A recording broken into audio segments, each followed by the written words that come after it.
So an update from me, I did an Instagram post the other day. I've kind of scrapped the season, as I said in that post, pushing too hard. This injury on my leg's pretty bad, can't run, haven't been able to for 3 weeks, so I'm going to just take the next few months to sort of like heal my leg, take the pressure off. I'm going to start enjoying training again. This will allow me to do my YouTube more. I'm going to build this up. And yeah, hopefully just grow that side of it, show you guys sort of what my life's like, and hopefully be releasing a video, I'd say every like 10 days maybe, every, like, you know, I think a week's too soon, but every 10, 12 days we'll release a video, and yeah, that's it. So right now, with this injury, a typical sort of hard day for me is just on the bike at the minute. So I just attempted an FTP on the bike, 60 minutes, max watts. Don't know if you guys don't know what that is, but it's you can reduce that by doing like 20 minutes, but I thought I'd try and do an hour. Anyway, got to 35 minutes on my C2 bike, and the display died on the watts.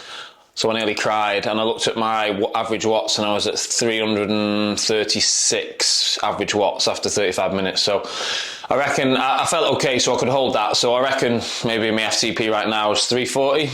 So I think that's quite good for a non-cyclist. Anyway, I've just finished that. This is what I have straight after: oats, banana, peanut butter, honey, with 2 scoops of my designer whey. With that, I have all my ESN supplements. So quickly, these are some of them: NAC plus, Q10 plus, vitamin D3 plus K2, my iron, and obviously my omegas. I have like 4 or 5 of them because, well, I'm 90 plus kilos, so I need a lot. The plan for today is, I've just done that first session. This isn't a normal day for me because I'm injured, but an injured normal day for me is I've just done the bike. I'm probably going to flick the sauna on and get a sauna. No, first porridge. Sauna, then I'll have my second coffee, and then I'll go on my computer for half an hour to an hour, just do some check-ins with clients and things. And then we're going to head to 247 Gym in Bolton. I'm going to get a workout in there. It's just a really cool place to train. Everyone's probably seen it, but yeah. Going to do that, and then head back, and then I probably need to start packing for Dubai, because I'm heading to Dubai on Wednesday morning for an activation there. I was going to race, wasn't I, Dubai, but obviously I pulled out. So that's the plan for today. So we just got to 247, represent Bolton. Going to do a ski erg conditioning session today, so follow me.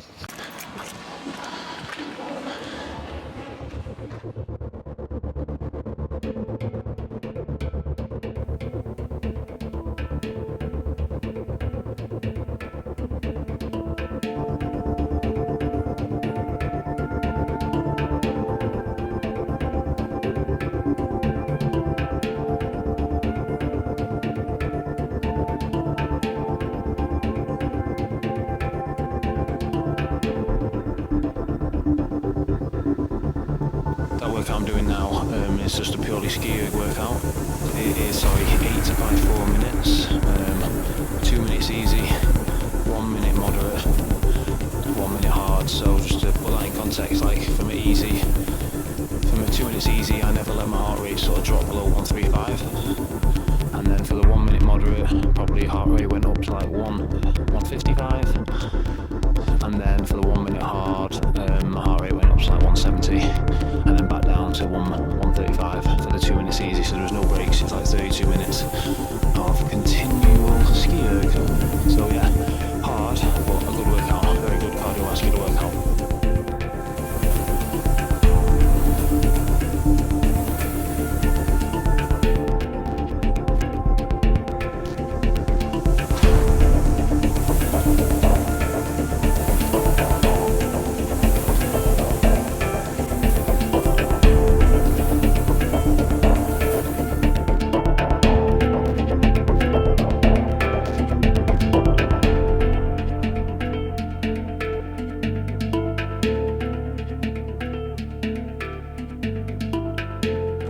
Yeah, so volume's down at the moment. Yeah. And I've just been focusing on quality over quantity. So I'm still getting my speed work twice a week. Yeah. And then just not doing as much volume, as much fat mileage. Yeah. Still maintaining a couple of easy runs on top of the 2 a week. I've just found if I go too much kind of elevation, as much as you go up, you've got to come down, and down is what taxes my knees, and kind of, I'm just sore for the next day. Whereas I try and make the easy runs like a recovery run. Yeah, of course, yeah. So I want to feel better after it. What's a long run for you? Like, how long are we talking? Long run, an hour 20. Yeah. So yeah, 15, not 20K. really pushing it, and that's a kind of like 5 minute Ks. So I'm not. Okay, that's easy. Yeah, I'm not. I'm not really pushing the pace. And you much biking? Do you mostly running? I do bike to kind of fill in the gaps, but I like to do a lot of stuff on the ski, a lot of stuff on the road, just because it's more adequate to... Easy day type stuff, or more... easy day, and then some intervals every now and again. Yeah. Okay, man. And I usually have a couple of hours now where I do checking with my clients' programs. I have my whiteboard where I sort of progress. A lot of the running sessions I do I do like 4 8-week waves and stuff, which progress the duration of like the running at threshold and sort of the VO2 running. So everything is sort of progressively increased and not just random workouts put in. So that like we on the running side, that sort of my clients cover, like I say, most of their time obviously at the base zone 2 type training, but then they're getting a lot of threshold work in and above threshold sort of VO2 work. So yeah, it's all about manipulating the duration of how long you stay in it at threshold VO2, and then also sort of the rests you take and the amount of reps. So it's all got to be thought about and built up. Yeah, and this is where I do my programming.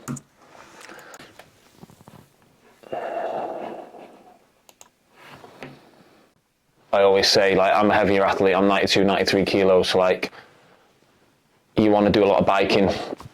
If you're prone to injuries from running, just swap a lot of your base weight for the bike, that's what I do. Transfers really well over, just keep the RPM high, 90 RPM. Keep the RPM high on the bike, and like I say, your lungs don't know any different. So aerobically, it's the same. And you can get hours in on the bike. The damage to you on a bike is so much less than on running. Like, it's so catabolic running. It's very, very damaging. And if you're a heavier athlete, it's even more damaging. If you're 60, 70 kilo, sort of open athlete or something, then yeah, you could probably get mileage for days. But if you push into the 80, 90, 100 kilo, you can end up even with a stress fracture if you start upping your mileage too much, because the body just doesn't want to run at that type of weight. Because the force going through each leg, it's like 10 times or something like that. I need to read up on it, but the force coming through your joints is X, like 10x. So yeah, biking, elliptical, fantastic. I discovered this when I lived in Doha for a bit. I had one in the apartment block and I just used it every day. Studies say that more is better, so the more you do, the healthier you get, and like the studies from Scandinavia are about it actually extends your life if you can get in sauna regularly.